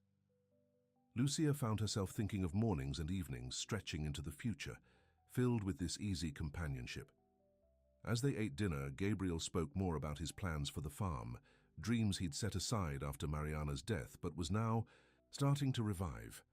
The south field would be perfect for strawberries, he explained, enthusiasm lighting his eyes. "And I've always thought about adding beehives near the orchard, good for pollination, and we could sell honey at the farmer's market." "That sounds wonderful," Lucia said, enjoying his excitement. "I used to help my grandfather with his beehives in Mexico. I could show you what I remember." Gabriel's face brightened even further. "You know about beekeeping?" Lucia nodded. "The basics, at least. It's been years, but I'm sure it would come back to me." "Then it's settled," Gabriel declared. "Next spring, we'll start with 2 hives and see how it goes." Next spring. The casual way he included her in his future plans made Lucia's heart soar. Despite everything, Marco's threats, the uncertainty hanging over them, Gabriel was looking ahead. With her. After dinner, they moved to the living room, settling on the couch with mugs of tea. The plywood still covered the broken window, a stark reminder of the danger, but somehow it couldn't dim the warmth between them. "Tell me more about your family," Gabriel said, his arm around her shoulders. "You said your parents moved back to Mexico?" Lucia nodded, nestling against him. "They have a small farm near Guadalajara. My father inherited it from his father. They always planned to return when they retired. Do you visit often?" "Not as much as I'd like," Lucia admitted. "It's expensive to travel, and since I dropped out of nursing school, money has been tight." Gabriel was quiet for a moment. "You could go back, to nursing school. There's a community college in the next county. It's not far." Lucia looked up at him, surprised. "You'd want me to do that?" "Of course," Gabriel said, as if it were the most natural thing in the world. "If that's what you want. But the farm has survived many things," Gabriel said, smiling. "It can survive you going to classes a few days a week." Lucia felt tears prick at her eyes. "You really mean that?" Gabriel brushed a strand of hair from her face. "I really do. I want you to be happy, Lucia, to follow your dreams." "What if my dreams are here?" she asked softly. "With you?" Gabriel's eyes darkened with emotion. "Then nothing would make me happier." He leaned down, capturing her lips in a kiss that started gentle but quickly deepened, filled with the promise of all they could be to each other. Lucia's arms wound around his neck, drawing him closer, her body melting against his. When they finally broke apart, both breathless, Gabriel rested his forehead against hers. "I never thought I'd feel this way again," he confessed. "After Mariana, I thought that part of me was dead." "And now," Lucia prompted.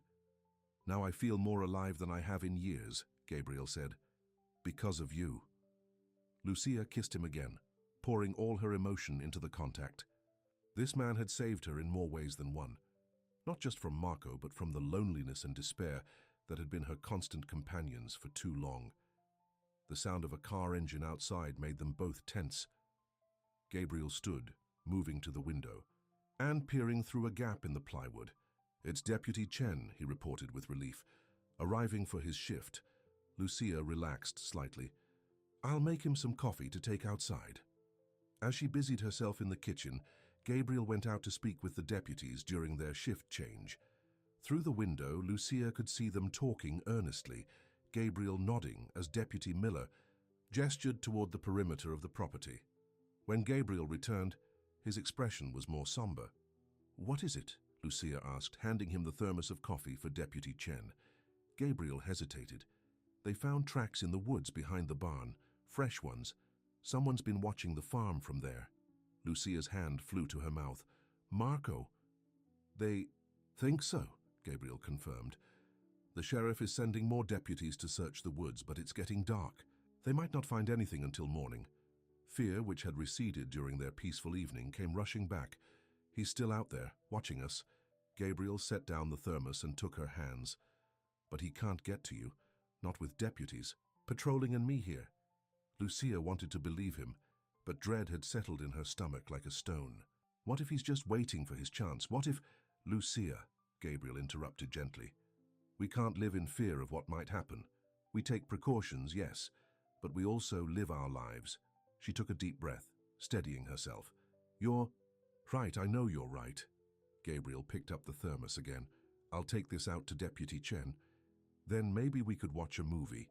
Take our minds off things for a while." Lucia nodded, grateful for the suggestion. "I'd like that." While Gabriel was outside, Lucia tidied the kitchen, trying to focus on normal everyday tasks. The simple rhythm of washing dishes, wiping counters, it helped keep the panic at bay. She was just drying her hands when a noise from upstairs made her freeze, a soft thud, like something being knocked over. "Gabriel," she called, though she knew he was still outside with the deputy. Silence answered her. It was probably nothing, she told herself. An old house settling, a book falling from a shelf. Nothing to worry about. But as she stood there, straining to listen, another sound reached her, the creak of a floorboard directly above her head. Someone was in the house. Lucia's heart hammered against her ribs. She backed toward the door, intending to run outside to Gabriel and the deputy. But before she could reach it, the kitchen light went out, plunging the room into darkness. "Hello, Lucia," said a voice from the doorway behind. "Thursday," a voice she'd hoped never to hear again. "Did you miss me?"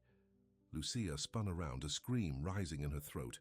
But before she could release it, a hand clamped over her mouth and she found herself staring into the cold, dark eyes of Marco Vega. "Not a sound," he hissed, his grip painfully tight. "Or your farmer friend outside gets a bullet in his back." "Understand." Lucia nodded, terror freezing her blood. Marco removed his hand from her mouth but kept a firm grip on her arm.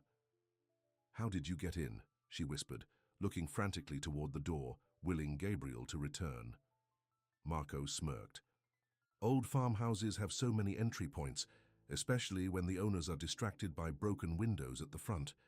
He must have been planning this for days," Lucia realized. The rock through the window wasn't just a threat. It was a diversion, forcing them to focus their attention on one area while leaving others vulnerable. "What do you want, Marco?" she asked, though she already knew the answer. His grip tightened, fingers digging into her arm. "You know what I want. You're mine, Lucia. You've always been mine, and it's time to come home." "This is my home now," Lucia said, a flicker of defiance breaking through her fear. Marco's face darkened with anger. "Your home is with me, not with some dirt farmer who doesn't know you, who could never understand you like I do." "Gabriel understands.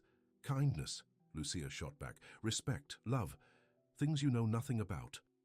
The blow came so quickly she didn't see it coming. Marco's open hand, striking her cheek, snapping her head to the side. Pain bloomed across her face, bringing tears to her eyes. "Don't talk to me about love," Marco snarled. "You don't get to lecture me. Not after you ran away. Not after you betrayed me." Lucia tasted blood where her lip had split, but along with the pain came anger, fierce, burning anger that pushed back against the fear. "I didn't betray you," she said, meeting his gaze squarely. "I escaped you. There's a difference." Marco's eyes narrowed dangerously. "It doesn't matter what you call it. You're coming with me now. I have a car waiting behind the barn. By the time your boyfriend realizes you're gone, we'll be halfway to Mexico." Mexico, where her parents were. Was that his plan? To drag her back to her homeland, where his control over her would be even greater? "I'm not going anywhere with you," Lucia said, summoning all her courage. Marco pulled something from his pocket, a small handgun, its metal gleaming dully in the dim light from the window. Yes, you are, one way or another. He aimed the gun toward the door. Now we're going to walk out the back door very quietly.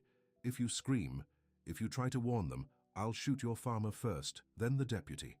Their blood will be on your hands. Understand? Lucia nodded slowly, mind racing. If she went with Marco, there was no telling what he would do to her. But if she resisted, Gabriel and Deputy Chen could be hurt or killed.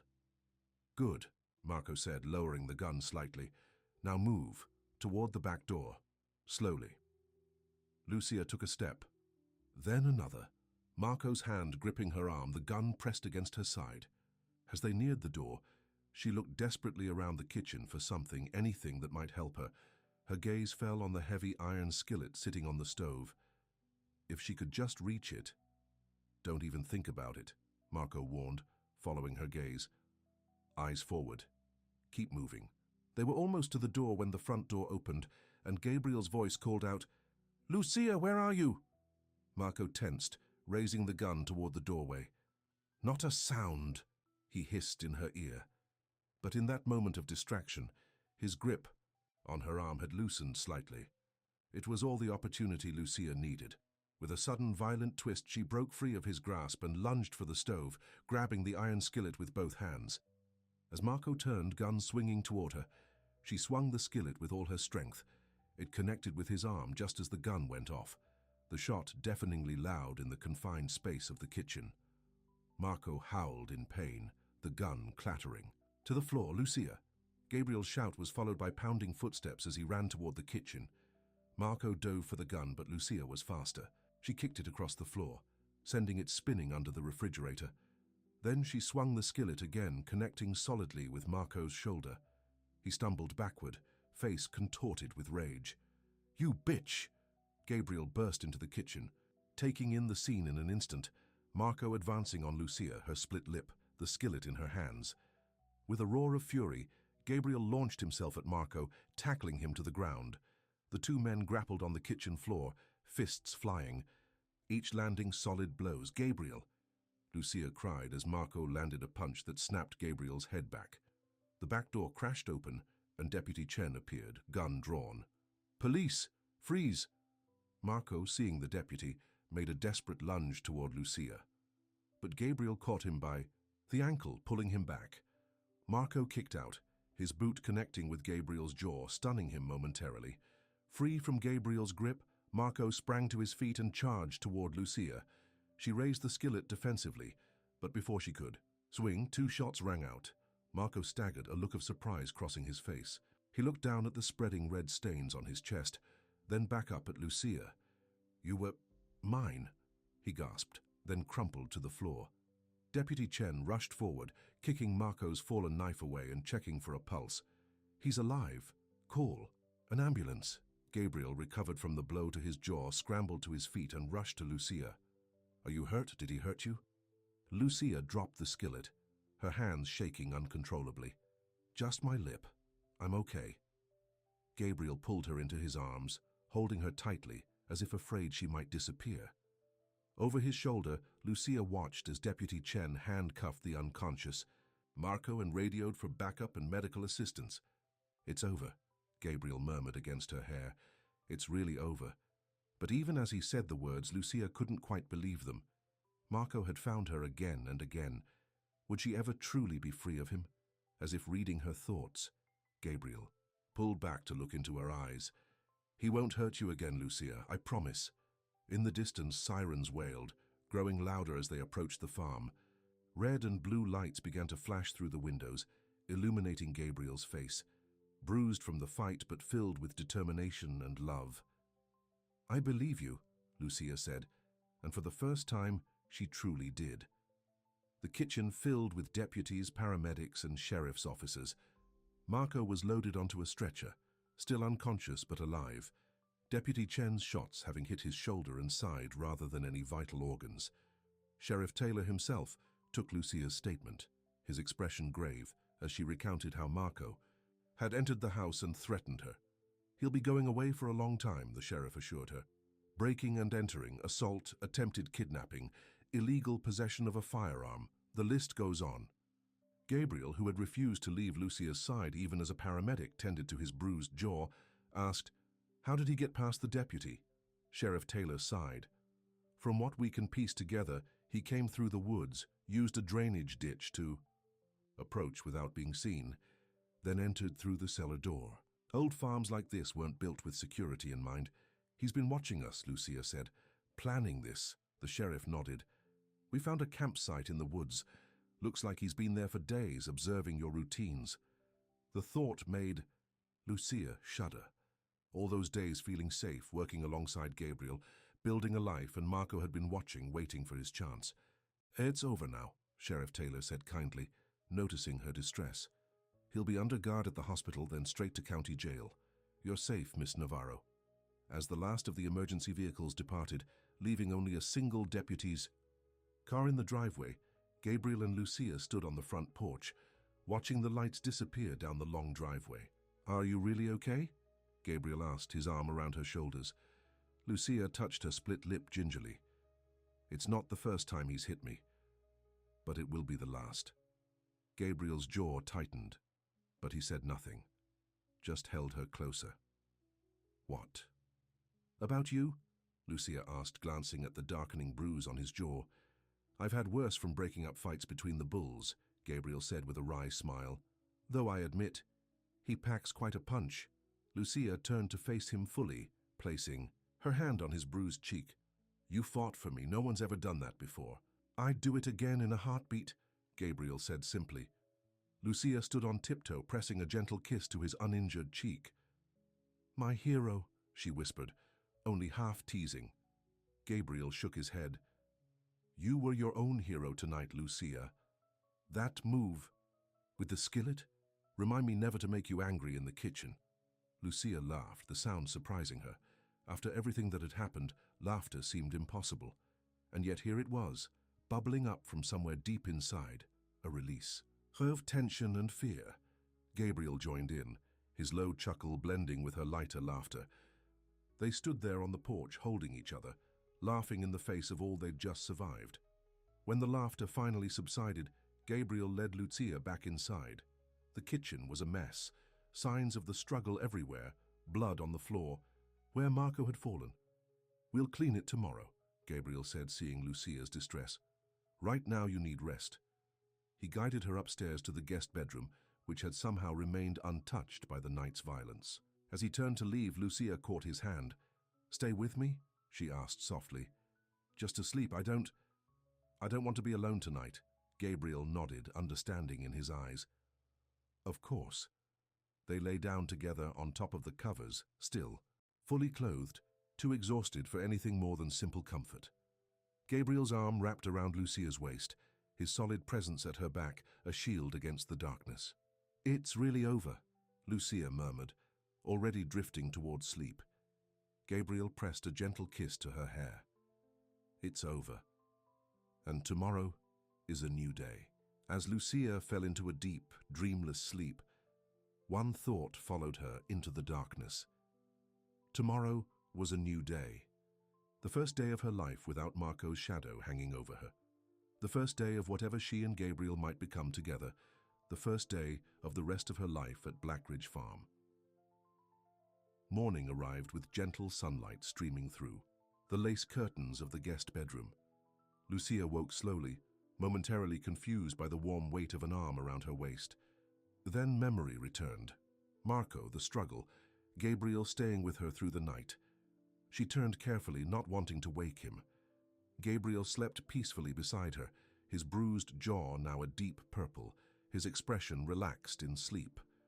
Lucia studied his face, the strong lines softened by rest, the stubble darkening his chin, the tiny scar near his right eyebrow she'd never noticed before. This man had fought for her, had opened his home, his heart to her, had helped her face her greatest fear. As if sensing her gaze, Gabriel's eyes fluttered open. For a moment he looked confused, then his expression cleared, and he smiled. "Morning," he said, voice rough with sleep. "Morning," Lucia replied softly. Gabriel reached up to touch her face, his fingers gentle against her cheek. "How's your lip?" Lucia touched the split gingerly. "Sore, but I've had worse." A shadow crossed Gabriel's face. "You shouldn't have had to go through any of it." "But I did," Lucia said. "And now it's over." Gabriel's expression softened. "Yes, it's over." They lay there for a moment, just looking at each other in the soft morning light. No urgent work calling them, no threat looming over them, just the quiet peace of a new day. "I should make breakfast," Lucia said eventually. "You must be starving." Gabriel caught her hand as she moved to get up. "Wait, before we go downstairs and face everything, I need to tell you something." Lucia settled back beside him, her heart suddenly racing. "What is it?" Gabriel took a deep breath. "Last night, when I thought I might lose you, it made everything clear. I love you, Lucia. I know it's fast. I know we haven't known each other long, but I love you." The words hung in the air between them, honest and vulnerable. Lucia felt tears spring to her eyes. "I love you too," she whispered. "I think I have almost since the beginning, since you caught me when I fell." Gabriel smiled, a smile that reached his eyes and transformed his entire face. "That day changed everything. I didn't know it then, but you brought life back to this farm, back to me." He leaned forward, kissing her gently, mindful of her injured lip. Lucia responded, her hand coming up to rest against his chest, feeling his heart beat strong and steady beneath her palm. When they broke apart, both were smiling despite their injuries. Something new had been acknowledged between them, not just attraction or comfort, but a deeper connection, a foundation on which to build. "Now we can make breakfast," Gabriel said, sitting up with a slight wince. "Your jaw?" Lucia asked with concern. Gabriel touched it carefully. "And a few ribs. I think your ex has a mean right hook." "Former ex," Lucia corrected. "Soon-to-be inmate." Gabriel chuckled, then winced again. "Don't make me laugh, it hurts." They made their way downstairs, both moving gingerly from the previous night's ordeal.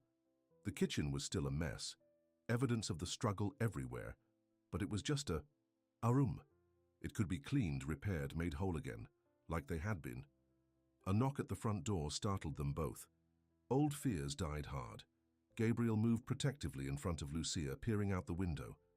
"It's Sheriff Taylor," he reported with relief. The sheriff looked tired when Gabriel opened the door, as if he'd been up all night. Perhaps he had. "Morning," he said, nodding to them both. "Thought you'd want an update." "Come in," Gabriel invited, stepping back. "Coffee?" "Please," Sheriff Taylor said, following them to the kitchen.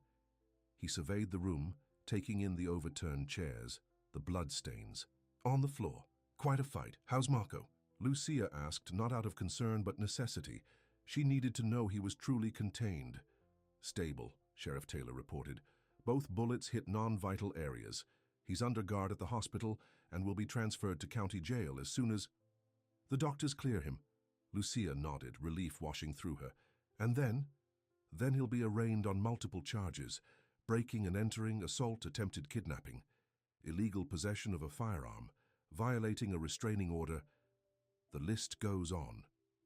The sheriff accepted the mug of coffee Gabriel offered. "He's looking at serious time, Miss Navarro. Years, not months." The knowledge settled around Lucia like a protective blanket. Years, years of freedom from fear, years to build a new life. "There's something else you should know," Sheriff Taylor continued. "We found evidence at his campsite in the woods. Detailed notes about your routines, maps of the farm, photos." He hesitated. "And a journal. He's been tracking you for months, even before you came here." "Months," Lucia whispered, a chill running down her spine despite the warm kitchen. The sheriff nodded grimly. "He had your cousin Maria's address in Phoenix, your friend's place in Tucson, notes about your movements, and receipts from a private investigator.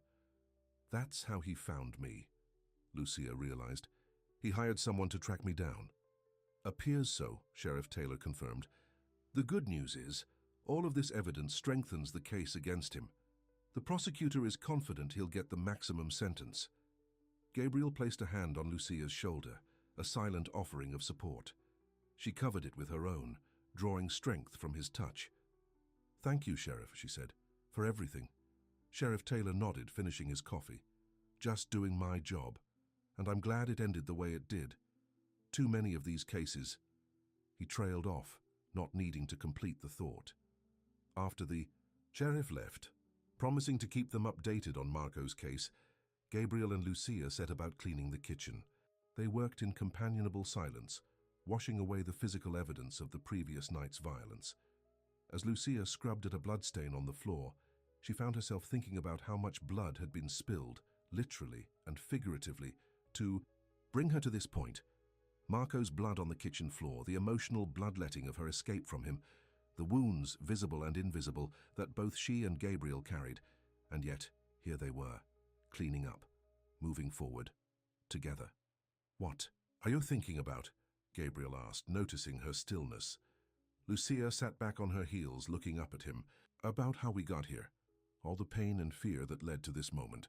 Gabriel knelt beside her, taking the scrub brush from her hands. "And now? What are you feeling now?" Lucia considered the question, searching her heart. Relief, gratitude, hope. She met his eyes. Love. Gabriel smiled, the bruise on his jaw doing nothing to diminish the beauty of that expression. "That's a good list." "What about you?" Lucia asked. "What are you feeling?" "The same," Gabriel said, "plus a healthy dose of righteous satisfaction that your ex is headed to prison with 2 bullet holes in him." Lucia laughed, surprised by his honesty. "Gabriel Dantas, that's not very charitable." "I never claimed to be a saint," Gabriel said, with a shrug. "Especially not when it comes to people who hurt you." The protective fierceness in his voice made Lucia's heart swell. She leaned forward, kissing him softly, despite her split lip. "My hero," she murmured against his mouth. Gabriel's arms came around her, pulling her close, the cleaning forgotten as they found comfort in each other's embrace. The days that followed took on a rhythm of healing and rebuilding. The broken window was properly repaired. The bloodstains were scrubbed away. The locks on all the doors were upgraded, not out of immediate fear, but as a precaution against whatever the future might hold. Sheriff Taylor kept them updated on Marco's case. He was transferred from the hospital to the county jail, held without bail due to the flight risk. The district attorney filed multiple charges, building a case that would be difficult for even the best defense attorney to dismantle. Gradually, the deputies stationed at the farm were reduced, then removed entirely. Life began to return to normal, or rather a new normal that included Lucia as a permanent part of Blackridge Farm. One evening, about 2 weeks after Marco's arrest, Gabriel found Lucia sitting on the porch swing, gazing out at the sunset, painting the sky in shades of orange and pink. "Penny for your thoughts," he said, settling beside her. Lucia smiled, leaning against him as his arm came around her shoulders. "I was thinking about the future." "Anything specific?" She nodded. "I called the community college today. About nursing classes." Gabriel turned to look at her, pleased surprise on his face. "You did? That's wonderful." "They have a program for students who had to interrupt their education," Lucia explained. "I might be able to transfer some of my previous credits. The spring semester starts in January." "That's great news," Gabriel said, squeezing her shoulder. "I'm proud of you." The simple praise warmed Lucia from within. How different Gabriel's support was from Marco's controlling behavior. Marco had always discouraged her education, her independence. Gabriel celebrated it. "I also called my parents," Lucia continued, "to tell them about everything." Gabriel's expression grew more serious. "How did that go?" "Better than I expected," Lucia admitted. "They want to visit, meet you, see the farm." "I'd like that," Gabriel said. "Very much." They sat in comfortable silence for a while, the swing moving gently beneath them, the evening settling around the farm with peaceful sounds, crickets beginning their nightly chorus, a distant owl hooting, the rustle of leaves in the light breeze. "I have something for you," Gabriel said, eventually reaching into his pocket. Lucia watched curiously as he pulled out a small box. Not a ring box, she noted, with a mixture of relief and something like disappointment. It was larger, more like a gift box. "What's this?" she asked as he handed it to her. "Open it and see," Gabriel suggested, a hint of nervousness in his voice. Lucia lifted the lid to reveal a key resting on a bed of cotton. A simple house key, freshly cut by the look of it. "It's a key to the farmhouse," Gabriel explained. "I know you've been staying here since everything, but I wanted you to have your own key to make it official." Lucia picked up the key, its weight solid and reassuring in her palm. "Official?" Gabriel shifted slightly, looking uncharacteristically uncertain. "I want you to live here, Lucia, not as my employee, not as my guest, but as—" He hesitated, searching for the right words. "As my partner, in every way." Lucia's breath caught. "Are you asking me to move in with you?" "Properly," Gabriel nodded. "I know it soon. I know we're still getting to know each other, but after everything we've been through together, I can't imagine this farm, this house, my life, without you in it." Tears pricked at Lucia's eyes, but they were tears of joy, not sadness. "I feel the same way. So, is that a yes?" Gabriel asked, hope evident in his voice. Lucia closed her hand around the key, its edges pressing into her palm. "It's a yes." Gabriel's smile was radiant as he pulled her into his arms, kissing her with a tenderness that spoke of all they'd overcome and all that lay ahead. When they broke apart, both were smiling, a little breathless, a little amazed at how far they'd come in such a short time. "We should celebrate," Gabriel suggested. "Dinner in town, Sally's diner?" Lucia laughed. "Very romantic." "Hey, Sally's pie is worth celebrating with," Gabriel defended, eyes twinkling. "I have a better idea," Lucia said.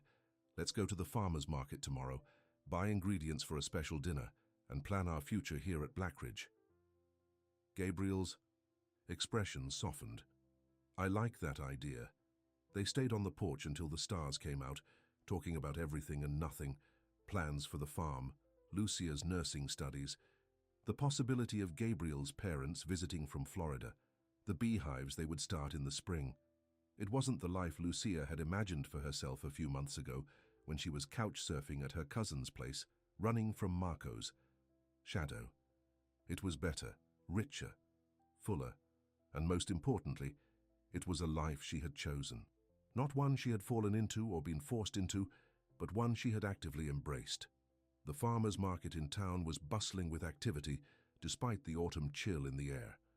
Stalls lined the town square, selling everything from late-season vegetables to handmade crafts, fresh bread to local honey.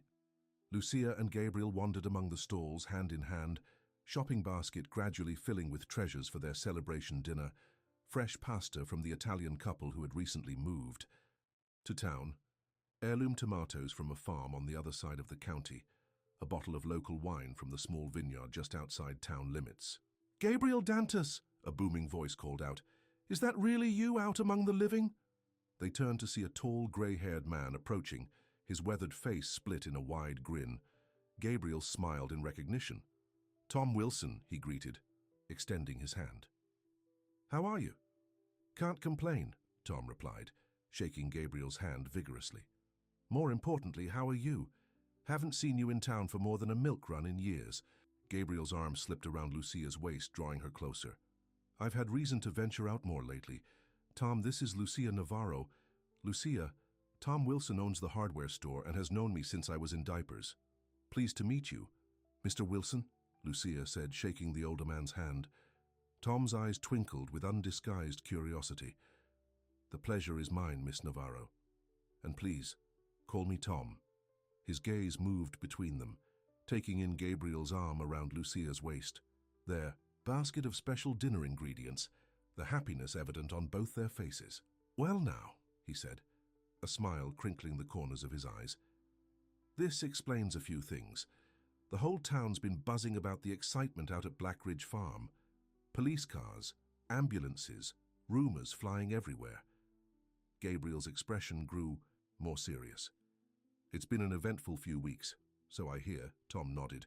"Sheriff Taylor didn't give details, of course, but he did mention that thanks to you two, a dangerous man is behind bars."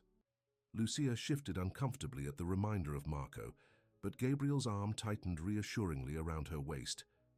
"That's all in the past now," Gabriel said firmly. "We're looking toward the future." Tom's smile returned. "A future together at Blackridge, I hope. That farm's been too quiet since—" He trailed off, apparently realizing he was treading on sensitive ground. "Since Mariana," Gabriel finished for him, his voice steady. "It's okay, Tom. You can say her name." The older man looked relieved. "She was a fine woman. Would have wanted you to be happy again." Gabriel glanced down at Lucia, his eyes soft with affection. "I think she would have liked Lucia." "Well," Tom said, clearly pleased with what he was seeing, "I won't keep you young folks from your shopping. But Gabriel, don't be a stranger in town anymore, you hear? And Miss Navarro, it was truly a pleasure to meet you." As Tom moved away through the crowd, Lucia turned to Gabriel. "The whole town knows about what happened." Gabriel shrugged. "Small town. News travels fast, but they don't know the details. Just that there was some trouble at the farm, and now it's resolved." "And they know about us," Lucia added, still adjusting to the idea of being part of a community where people knew each other's business. "Does that bother you?" Gabriel asked, a hint of concern in his voice. Lucia considered the question. In Phoenix and Tucson, she'd been anonymous, invisible. Here she was known, noticed. It was different, but not necessarily in a bad way. "No," she decided. "It's just new, being part of a community." Gabriel smiled, relieved. "It takes some getting used to. The downside is everyone knows your business. The upside is when you need help, you never have to ask twice." They continued through the market, and Lucia noticed the way people greeted Gabriel, with warmth, with respect, and with undisguised curiosity about the woman at his side. Several stopped to chat, and Gabriel introduced Lucia to each one, his hand never leaving hers, his pride in her evident in his voice. By the time they had finished their shopping, Lucia had met what felt like half the town: the baker who promised to save her his special cinnamon rolls on Sundays, the florist who insisted on giving her a small bouquet just because, the elderly librarian who eagerly took down Lucia's information when she mentioned her interest in nursing studies. "Is it always like this?" Lucia asked as they headed back to Gabriel's truck, laden with more than they had planned to buy. "Like what?" Gabriel asked, loading their purchases into the truck bed. "So welcoming. Everyone being so nice." Gabriel smiled, closing the tailgate.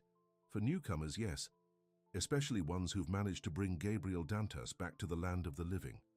"Is that what I did?" Lucia asked softly. Gabriel took her hands, his expression serious. "More than you know. After Mariana died, I existed. I worked the farm. I did what needed doing. But I wasn't living, Lucia, not really. And now I'm planning beehives and strawberry fields," Gabriel said, his eyes crinkling at the corners. "I'm going to the farmer's market. I'm introducing the woman I love to everyone I meet. I'd say that's living, wouldn't you?" Lucia stood on tiptoe, kissing him softly. "I'd say so, yes." Back at the farm, they spent the afternoon preparing their celebration dinner together. Gabriel chopped vegetables, while Lucia made sauce from the heirloom tomatoes. They moved around each other in the kitchen with easy familiarity, as if they'd been doing this dance for years instead of weeks. As the sun began to set, they set the table with Gabriel's mother's good china, unused since the last family holiday, before his parents moved to Florida. Gabriel lit candles, and Lucia arranged the flowers from the market in a crystal vase she'd found in a cabinet. "It looks beautiful," Gabriel said, surveying their handiwork. "It does," Lucia agreed. "Like a real home." Gabriel pulled her into his arms. "It is a real home. Our home." The word "our" sent a thrill through Lucia. Our home. Our future. Our life together.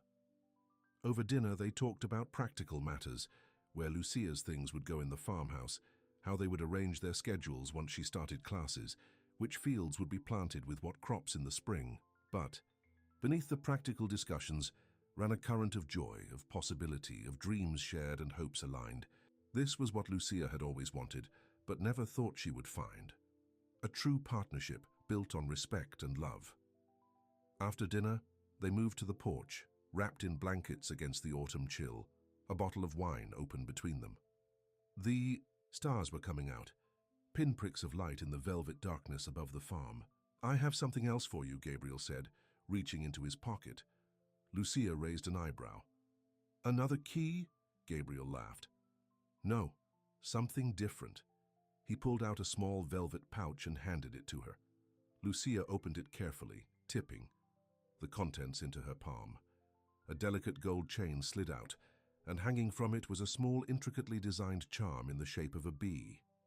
"Gabriel," she breathed, holding it up to catch the light from the porch lamp. "It's beautiful." "I saw it at the market today while you were talking to Mrs. Chen about her herbs," Gabriel explained. "It made me think of our plans for the beehives, for building something new together." Lucia handed him the necklace, turning so he could fasten it around her neck. The small golden bee rested just below her collarbone, catching the light with every breath. "I love it," she said, touching it gently. "And I love you." Gabriel gathered her into his arms, his kiss a promise of all they would build together: a home, a business, a future filled with love and healing. As they sat together under the stars, Lucia thought about the journey that had brought her here, the pain she'd endured with Marco, the desperation that had driven her to take a job on a remote farm, the moment she'd collapsed in the dirt and Gabriel had caught her. That moment had changed everything, had set her on a path she couldn't have imagined, had brought her home, to Blackridge Farm, to Gabriel, to herself. 6 months later, spring had come to Blackridge Farm, painting the fields in fresh green and dotting the orchard with delicate white blossoms. The air hummed with possibility and new life. Lucia stood in the south field, watching as Gabriel and Tom Wilson's son carefully positioned the first of their beehives. Her nursing textbooks were piled on a nearby bench, temporarily forgotten in the excitement of the day. Her first semester of classes had gone well, better than well, actually. Her previous credits had transferred, and she was on track to complete her nursing degree in a little over a year.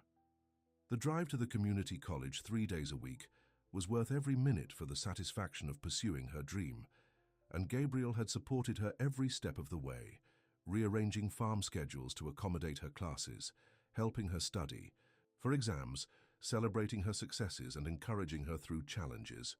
"What do you think?" Gabriel called, gesturing to the newly placed hive. "Good location?" Lucia walked over to inspect their work. "Perfect. Good morning sun, afternoon shade from the apple trees. The bees will be happy here."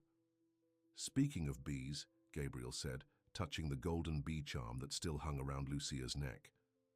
"Happy? Anniversary?" Lucia smiled, reaching up to touch his face, now free of bruises and relaxed in a way it hadn't been when they first met. 6 months since I moved in properly. It feels like longer. In a good way or a bad way, Gabriel teased. "The best way," Lucia assured him. "Like I've always been here. Like this has always been home." Tom's son excused himself to get more equipment from the truck, leaving them alone among the apple trees. "And the new beehive." "I've been thinking," Gabriel said, taking her hands in his. "A dangerous pastime," Lucia teased. Gabriel smiled. "Very funny. I've been thinking about us, about the farm, about the future." "And?" Lucia prompted when he paused. "And I think it's time to make some changes," Gabriel continued. "Good changes." He reached into his pocket and pulled out a small box. A ring box this time, no mistaking it. Lucia's breath caught as he opened it, revealing a simple but beautiful diamond ring. "Lucia Navarro," Gabriel said, his voice steady despite the emotion evident in his eyes. 6 months ago you agreed to share this farm, this house, this life with me. Now I'm asking if you'll share my name as well. Will you marry me?" Tears sprang to Lucia's eyes, happy tears that spilled down her cheeks unchecked. "Yes," she whispered, then louder. "Yes." Gabriel slipped the ring onto her finger, then pulled her into his arms, kissing her with all the love that had grown between them. Love that had started with a simple act of kindness when she was at her lowest and had blossomed into something strong and enduring. "I love you, Lucia," Gabriel murmured against her lips, "more than I ever thought possible." "I love you too," Lucia replied, her heart so full it felt like it might burst. "Thank you for catching me when I fell. Best thing I ever did, Gabrielle," said, smiling down at her, "and I'll keep catching you every day for the rest of our lives." Around them the apple orchard buzzed with bees exploring the fresh blossoms, promising a bountiful harvest to come. The newly placed beehive stood ready to welcome its inhabitants. The field stretched green and vibrant under the spring sun, and at the center of it all, Lucia and Gabriel stood wrapped in each other's arms, their past wounds healing, their present full of joy, their future stretching before them like the fertile fields of Blackridge Farm, rich with promise, rooted in love, open to all the seasons of life they would weather together. The end.